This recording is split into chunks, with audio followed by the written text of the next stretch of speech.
여러분 안녕하십니까, 최수일입니다. 이번 시간에는 메타인지에 대해서 좀 알아보겠습니다. 메타인지라는 것은 또 선생님 놀이와 아주 밀접한 관계가 있죠. 한국 학생들의 문제를 푸는 그 공부의 문제점을, 어떤 문제냐, 우리나라 학생들은 무조건적인 공식 암기로 문제를 푸는 겁니다. 개념을 이해하지 않고 문제를 푼다. 제가 작년 8월에 어떤 중학생을 만났습니다. 중학교 3학년 학생이 학교에서 2차 함수를 다 배우고 저한테 어떤 상담으로 왔을 때 제가 그 학생의 교과서를 보니까 교과서에 이런 문제가 있었습니다. 이 문제를 한번 풀어보도록 했습니다. 그러니까 이 학생은 이 문제를 풀 줄 안다 이렇게 말해서 안다고 그래서 풀라고 그랬습니다. 그 밑에 있는 것이 학생의 풀이입니다. 풀이 과정을 봤더니 아주 완벽했고 답도 잘 맞았습니다. 제가 이 문제를 이제 푸는 걸 보고서 학생에게 다시 물었습니다. 자, 그러면 이 과정을 나한테 좀 설명을 해달라. 그랬더니 그 학생이 1분 동안 침묵을 지켰습니다. 울기 시작하는 거예요. 왜 울었을까? 그 학생은, 이 학생은 이것을 풀 줄은 알지만 왜 그렇게 푸는지를 알 수 없는, 저 문제를 풀려면 2차 함수의 그래프, 즉 포물선을 그릴 줄 알아야 되는 겁니다. 근데 그 학생은 포물선을, 그래프를, 2차 함수 그래프를 그릴 줄 모르는 학생이었어요. 이와 같이 학생들은 그래프를 그릴 줄 몰라도 저 문제를 풀게 되는 겁니다. 요즘 학생들은 개념을 이해하려고 하지 않는 것이 문제입니다. 그냥 바로 문제가 나오면 그 문제 푸는 풀이를 보고 푸는 방법을 그냥 외워버리는 거죠. 그래서 어떤 문제가 닥쳤을 때 자기가 풀어본 문제가 아니면 그냥 쉽게 포기하는 그런 경향이 있습니다. 한 80% 이상 학생들은 아마 이런 경향을 대부분 띠라고 저는 생각합니다. 자, 그래서 오늘은 이런 것들에 대한 고민을 좀 더 해보려고 합니다. 자, 얼마 전 EBS에서는 부모 특강이 있었습니다. 제목은 메타인지에 관한 겁니다. 메타인지가 뭐냐? 즉 인지에 대한 인지입니다. 그러니까 인지는 뭐냐면 생각이죠. 예를 들어서 화면에 나오는 대로 2002 월드컵 우승팀이 어느 나라냐 물었을 때 독일이라고 답을 할 수 있습니다. 자, 이렇게 독일이라고 말하는 것이 인지입니다. 독일이다. 그런데 사람은 이 답을 해놓고 이 답이 맞았는가를 한번 다시 생각해 보는 겁니다. 이게 확실한가? 독일인가? 진짠가? 이것을 메타인지라고 합니다. 자기가 한 이 답에 대한 생각. 이렇게 해서 메타인지가 생기면 답이 확실하지 않다면 해결할 수 있는 방법을 찾기 시작하는 겁니다. 그래서 메타인지가 중요한 겁니다. 즉 자기가 뭔가를 정확히 모를 때 공부할 수 있는 방향을 가르쳐 주기 때문입니다. 자, 메타인지는 두 단계를 거쳐서 나옵니다. 첫 번째 단계는 모니터링이라는 단계입니다. 모니터링은 뭐냐면 내가 이것을 아는지 모르는지를 판단하는 첫 번째 단계입니다. 근데 두 번째 단계는 컨트롤입니다. 그러면 자기가 판단이 섰어요. 그러면 자기가 잘 모른다고 판단하면 그것을 어떻게 알아낼 것인가, 공부의 방향을 정하는 겁니다. 공부를 계속 할 수 있는 어떤 힘을 주는 이런 것이 메타인지라고 볼 수가 있습니다.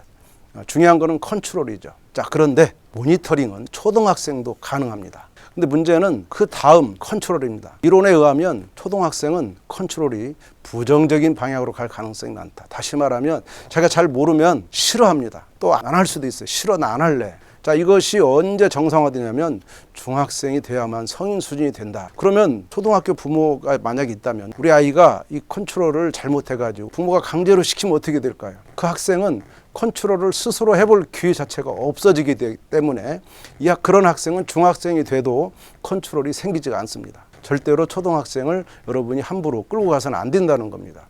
자, 이번에는 또 다른 EBS를 하나 더 보겠습니다. 두 가지 공부 방법을 이제 보여줬습니다. 자, 화면의 위쪽에 보면은 조용한 공부방입니다. 학생들은 독서실에서 조용하게 각자 공부를 해냅니다.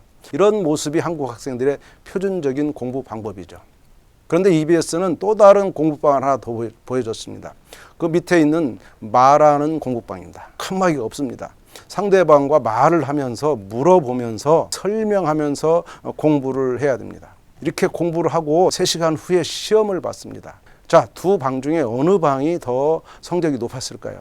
놀랍게도 말하는 공부방이 2배 정도의 성적을 보였습니다. 그 3시간의 공부가 이 사람들의 성적을 2배로 갈라놓은 겁니다. 저는 이것을 선생님 놀이다 이렇게 이름을 붙일 수가 있는데, 그러면 선생님 놀이는 어떤 효과가 있을까 알아보겠습니다. 자, 선생님 놀이는 첫 번째가 메타인지 능력이 향상되는 겁니다. 즉 자기가 설명을 해보면 설명하다 막히는 부분이 나오게 됩니다.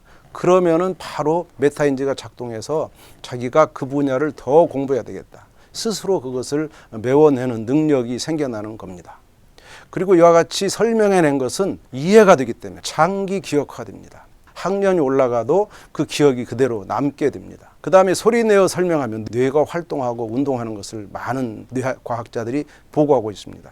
그냥 소리내지 않고 눈으로만 글을 읽으면 뇌가 거의 활동하지 않습니다. 그래서 저는 이것을 표현학습이라고 얘기했습니다. 이 표현학습은 말하는, 설명하는 학습입니다.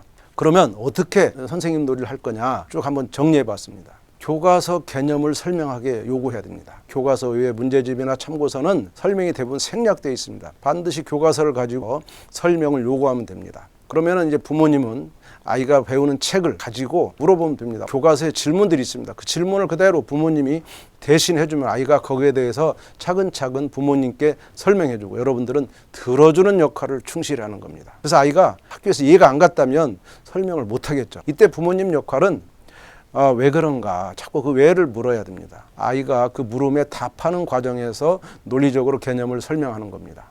그 부모님은 정말 들어주는 역할만 충실히 해야지 아이가 혹시라도 잘 못하는 부분에 대해서 막 질책한다든가 화를 내면 이 선생님 놀이는 효과가 없습니다. 자신감 있게 설명할 수 있도록 여러분이 계속 독려하고 또 칭찬해 주는 것이 정말 중요합니다. 자, 그러면 이렇게 말씀드리니까 여러분들은 또 고민이 됩니다. 내가 언제 바쁜데 아이의 그 설명을 다 들어줄까? 선생님 놀이는 꼭 부모님이 해줘야 되는 건 아닙니다. 가장 좋은 거는요, 친구가 최고입니다. 친구랑 같이 하도록 여러분이 독려해야 됩니다. 근데 같은 반 친구가 없어요. 그러면 동생을 이용할 수 있습니다. 근데 친구도 없고 동생도 없어. 그때는 혼자서 독백하듯이 하면 됩니다. 혼자서 반드시 칠판에 서서 설명해야 되는 겁니다. 집에 벽에다가 뭐 종이를 붙여서 할 수도 있고 이렇게 해서 선생님처럼 하는 것이 선생님 놀이입니다. 선생님처럼 하는 겁니다. 애완동물도 가능합니다.